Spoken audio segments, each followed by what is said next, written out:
Est-ce que ça vous arrive, à vous aussi, de vous poser des questions du type: et si Carthage avait gagné les guerres puniques? Et si l'Europe avait été entièrement dépeuplée par la peste noire? Et si Napoléon avait gagné la bataille de Waterloo? Et si Néron avait été un poil plus sympathique? Et si Jules n'avait jamais sorti son... Bon, je pense qu'on a compris le principe. Et donc ce principe, c'est ce qu'on appelle l'Uchronie. Mais dis donc, Jamy, qu'est-ce qu'une uchronie? On peut tenter de répondre par l'étymologie. Le mot est composé de chronos, le temps, et du préfixe u signifiant une négation. À première vue, une uchronie est donc un non-temps. Là, ça semble pas très cohérent avec ce qu'on a dit tout à l'heure. Mais en réalité, une uchronie, c'est une histoire ou un événement historique qui s'est passé différemment que dans notre monde et qui, par effet de domino, change énormément le monde décrit. Une uchronie, c'est tous les « et si » listés auparavant qui auraient peut-être permis de mettre Paris en bouteille ou de faire pousser des bananes en Islande. Tous ces « et si » se passent à un certain moment qui s'appelle le point de divergence. Et on peut imaginer, à partir de là, une réalité différente, alternative, un peu comme un monde parallèle. On vous a donné plein d'exemples, mais je n'ai pas parlé d'une des plus grandes parties de notre histoire: la Seconde Guerre mondiale. En effet, de très nombreuses uchronies se concentrent sur cette période, et de nombreux auteurs ont tenté de répondre à la question: et si l'Allemagne nazie et l'Axe avaient gagné la Seconde Guerre mondiale? Nous nous sommes aussi penchés sur la question de la Seconde Guerre mondiale, mais sur un événement plus spécifique. Et si l'opération Barbarossa avait été un succès total? Commençons par un petit rappel du contexte historique. En 1933, Hitler accède à la chancellerie allemande, et le nazisme transforme la République de Weimar en une dictature. C'est le Troisième Reich. En 1917, le communisme est en vigueur dans un pays un peu plus grand que l'actuelle Russie, l'URSS. Staline dirige cet État depuis la fin des années 1920. L'Allemagne nazie et l'URSS communiste sont toutes deux des puissances majeures, et toutes deux des dictatures. Le pacte germano-soviétique lie ces deux pays par un pacte de non-agression. Il prévoit aussi le partage, entre autres, de la Pologne. À cette époque, l'Allemagne est déjà alliée à l'Italie fasciste, de notre copain Mussolini. À partir de 1938, l'Allemagne nazie enchaîne des annexions, celle de l'Autriche, des Sudètes, puis celle de toute la Tchéquie. C'est finalement l'invasion de la Pologne par les nazis qui déclenche la Seconde Guerre mondiale. Cette invasion est menée conjointement avec l'Union soviétique, conformément au pacte germano-soviétique. Il y a alors deux grandes alliances dans la guerre. L'axe Rome-Berlin, souvent abrévié par AXE. Il est composé de l'Allemagne et de l'Italie. Mais l'Italie rejoindra la guerre qu'en 1940. Il est opposé aux Alliés, qui sont au début de la guerre la France, l'Angleterre, leurs empires coloniaux et la Pologne. Cette dernière est rapidement envahie par l'URSS et l'Allemagne. Pendant ce temps-là, la France et le Royaume-Uni ne font pas grand-chose. Il s'agit de la drôle de guerre. Les deux alliés sont officiellement en guerre contre les nazis, mais il n'y a aucune grosse bataille, seulement de petites escarmouches. Cette situation se prolonge jusqu'en mai 1940, lors de l'offensive allemande. L'Allemagne a déjà envahi le Danemark et la Norvège. Elle attaque alors les Pays-Bas, la Belgique, le Luxembourg et la France. L'Italie, alors que la victoire allemande sur la France est certaine, la rejoint dans sa guerre pour au moins profiter des festivités qui seront organisées en l'honneur de cette nouvelle conquête et boire à la santé de tous ces sympathiques messieurs qui commencent à se partager le monde. C'est finalement le 20 juin 1940 que Philippe Pétain, dirigeant de la France, annonce la capitulation, écrasé par l'armée allemande. L'Allemagne découpe alors la France en deux grandes parties. Une zone occupée, composée de la partie nord du pays et la côte atlantique, et un gouvernement collaborateur dirigé par Philippe Pétain est placé à Vichy, qui contrôle le reste de la France. Hitler tente alors de s'imposer en Grande-Bretagne en bombardant le sud du pays. C'est la bataille d'Angleterre. Le Royaume-Uni résiste, c'est le premier échec pour l'Allemagne. En août 1940, la guerre oppose alors l'axe composé de l'Allemagne et l'Italie aux Alliés, qui se réduisent alors au Royaume-Uni, soutenu économiquement par les États-Unis. Mais le 27 septembre, l'axe Rome-Berlin se va augmenter d'un troisième membre. Il devient l'axe Rome-Berlin-Tokyo. Deux pays d'Europe de moindre importance se joignent à l'axe, la Hongrie et la Roumanie. Le Japon est alors en guerre avec la Chine depuis 1936 et contrôle le nord de ce vaste pays. Il commence aussi à envahir l'Indochine française, alors contrôlée par le gouvernement de Vichy. En novembre 1939, Mussolini tente d'envahir la Grèce. Sans le soutien allemand, l'opération aurait tourné au fiasco. Mais finalement, les deux armées nazies arrivent en Grèce en passant par la Yougoslavie, qu'elles envahissent. les deux royaumes sont finalement entièrement occupés par l'Axe fin avril. Le 21 juin, Hitler peut enfin lancer l'opération Barbarossa. Mais qu'est-ce que l'opération Barbarossa? Eh bien Fred, c'est en fait le plan d'invasion de l'URSS par les nazis.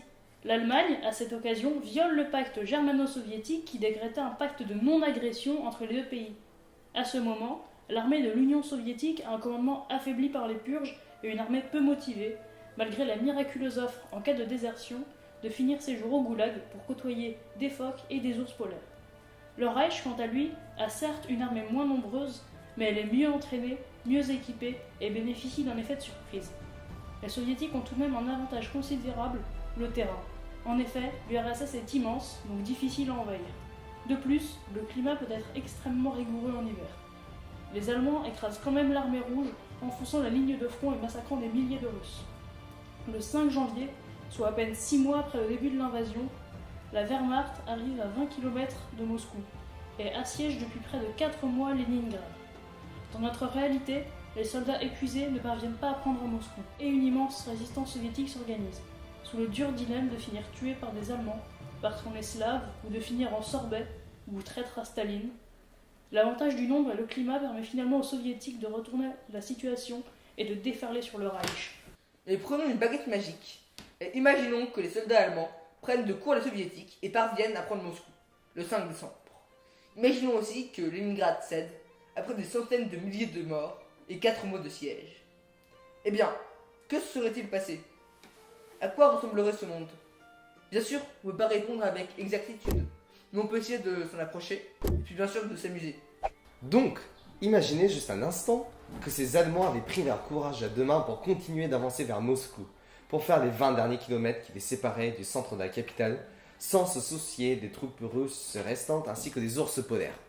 Imaginez qu'une fois arrivés là-bas, les Allemands aient réussi à prendre cette ville. Et voilà comment débute notre incroyable uchronie basée sur « Et si l'armée allemande avait réussi à faire du plan Barbarossa un succès total ?» Moscou tombe donc entre les mains du Troisième Reich le 8 mai. Sa chute entraîne celle de Leningrad, puis enfin celle de Staline. En effet, il perd le peu de soutien qui lui restait après les purges et l'invasion de son pays. C'est sûr qu'envoyer 15 millions de personnes au goulag ne booste pas ta courbe de popularité. Le parti communiste, devant le massacre et l'ampleur de la défaite, force Staline à abdiquer et l'emprisonne. Entre le 15 et le 25 janvier, 5 hommes prennent la direction du pays, puis la quittent. Finalement, le parti capitule au nom de l'URSS. Staline est livré aux Allemands. Le territoire russe est alors découpé en 3 parties, comme vous pouvez le voir sur la carte. D'abord, l'ouest de l'Union, jusqu'à l'Oural, est purement et simplement annexé par le Reich. La Sibérie orientale est offerte au Japon. Enfin, dans l'Oural et le reste de la Sibérie, l'État libre de Transouralie est créé. En théorie indépendant, il est en réalité un satellite du Reich. Le pays essaie de devenir, selon Hitler, le pays des Slaves après la colonisation de l'Europe de l'Est par la race aryenne. En gros, c'est un gros pays géant inutile utilisé comme un congélateur. On a parlé du dépeçage de l'Union soviétique, mais il faut se rendre compte des conséquences de la chute d'un tel géant. L'occupation des pays slaves n'a rien à voir avec ce qui a pu avoir lieu dans le passé. Au Moyen-Âge et à la Renaissance, pour Pierrick, le petit paysan du coin, ça change pas grand-chose qu'il habite en Espagne ou en France. Alors que là, c'est une véritable guerre idéologique. Et de plus, Pierrick, s'il est russe, est considéré comme un sous-homme par le Reich, et donc a de bonnes chances de finir massacré avec toute sa famille. Ambiance de folie! Bon, après il aurait également pu finir au goulag, le dilemme reste toujours aussi compliqué. Ensuite, Hitler s'accapare toutes les ressources du pays, et donc du pétrole du Caucase, dont il a besoin pour faire tourner son industrie. La chute de l'URSS laisse alors le Royaume-Uni seul face au Reich. Certes, il a la supériorité navale et aérienne, mais ses colonies sont à la merci de l'Allemagne, qui n'a aucun front en Europe. On a dit que le Royaume-Uni était seul face à l'Axe. C'est bien vrai, mais pas pour longtemps. Il faut se rappeler que le Japon a bombardé Pearl Harbor le 7 décembre. En réaction patriotique, les États-Unis rejoignent la guerre aux côtés des Alliés le 8 décembre. Ce qui fait que la guerre oppose ça à ça. Les États-Unis sont certes en guerre, mais absolument pas prêts à combattre. Les Japonais ont, le 8 mai, satellisé la Thaïlande et occupé les Philippines, l'Indonésie, la Birmanie et plein d'îles dans le Pacifique. Mais que s'est-il passé chez nos amis les Allemands pendant ce temps-là? Eh bien, le Reich a divisé ses armées en 3 parties. La première, surtout composée de l'aviation, va au nord de la France pour protéger le pays d'un possible débarquement allié. La seconde armée va vers l'est, envahir les Indes britanniques. Et la troisième va vers l'Afrique du Nord, accompagnée de l'armée italienne. Cette dernière va envahir la Syrie, la Palestine et prendre au tenaille avec les troupes de Rommel au Maghreb, les armées britanniques. Les troupes anglaises sont massacrées, se décore une énième victoire du Reich et de l'Italie. L'Axe est maintenant les mains libres pour occuper l'Afrique. Revenons au mois de décembre et observons l'avancée de l'armée en Asie. Ici aussi, l'Allemagne avance bien sur l'armée indienne et occupe le nord du pays. Après cela, des troupes vont, en mai, aller soutenir le front chinois en passant par la Birmanie. Ça va permettre de débloquer le front de Chine qui s'était enlisé. Finalement, fin août 1942, le monde ressemble à ça. Pendant ce temps-là, l'Allemagne peut dédier toute sa puissance industrielle et scientifique à l'élaboration d'avions ou de toute autre machine capable de mettre fin à la résistance britannique. Le Reich parvient à élaborer des bombardiers extrêmement efficaces, ainsi que des V3.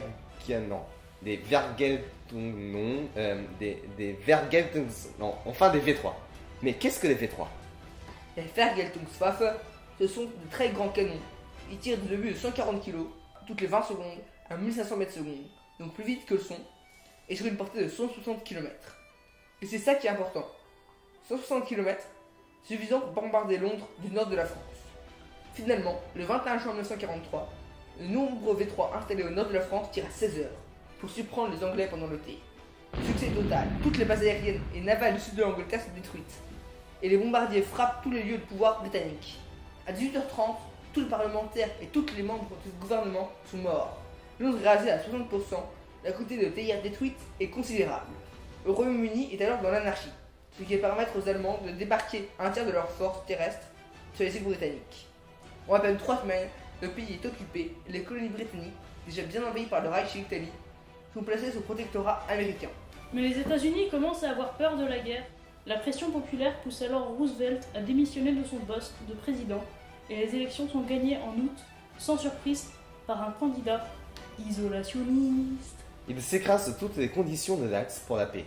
Il accepte de reconnaître toutes les annexions actuelles et futures de l'Axe, de céder l'intégralité des îles américaines du Pacifique au Japon dans les Philippines, de céder la gestion des anciennes colonies britanniques sous le contrôle de l'Axe, de créer un État libre de Guyane à la place du Suriname et des Guyanes anglaises et françaises actuellement occupées, de céder toutes les îles subarctiques à l'Axe, c'est-à-dire l'Islande, le Groenland et toutes les îles du coin, de verser sur les 15 prochaines années des réparations de guerre à l'Axe au nom de l'intégralité des Alliés, d'amender la Constitution afin d'empêcher toute relation diplomatique ou économique poussée avec un autre pays, et de donner les véritables recettes pour fabriquer de bons hamburgers.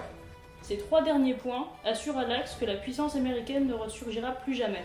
Avec ce traité, signé le 2 septembre 1943, la Seconde Guerre mondiale est officiellement finie. Ouf. Les dirigeants de l'Axe se rencontrent à Oskemmen, ici, pour décider du sort du monde. Mussolini et Hitler se partagent l'Afrique et le Moyen-Orient ainsi, et définissent définitivement les frontières entre leurs deux États. L'Allemagne s'approprie les Indes britanniques et le Japon de la péninsule indo-chinoise, de l'Indonésie et de l'Océanie. Mais en réalité, la guerre n'est pas encore finie. L'Allemagne et l'Italie placent leurs troupes de manière stratégique et le 18 septembre envahissent la Roumanie, la Bulgarie, la Hongrie, la Turquie, la Suède, la Finlande, la Suisse, l'Irlande et la France de Vichy. C'est la guerre des 21 jours. Le 9 octobre, toute l'Europe, à part l'Espagne et le Portugal, est occupée. La péninsule ibérique ne reste pas libre pour longtemps. Le 13 octobre, l'Allemagne déclare la guerre d'Ibérie. Et 5 semaines plus tard, l'Espagne et le Portugal sont occupés. La Seconde Guerre mondiale est enfin finie. Vous vous dites que tout le monde est heureux et en paix jusqu'à la fin des temps, gouverné par nos 3 amis qui sont heureux de vivre en harmonie? Eh bah non. Dès le bombardement de Londres, des accords apparaissent entre Hitler et le gouvernement japonais, soutenu par Benito Mussolini. La solution leur semble trop radicale, et puis ils commencent à avoir peur de l'ogre allemand. Les tensions montent d'un cran quand l'Allemagne s'approprie l'Inde, convoitée par le Japon. Les différends entre le Japon et l'Allemagne se multiplient jusqu'en 1948. 2 millions indiens de l'Allemagne se révoltent le 23 février.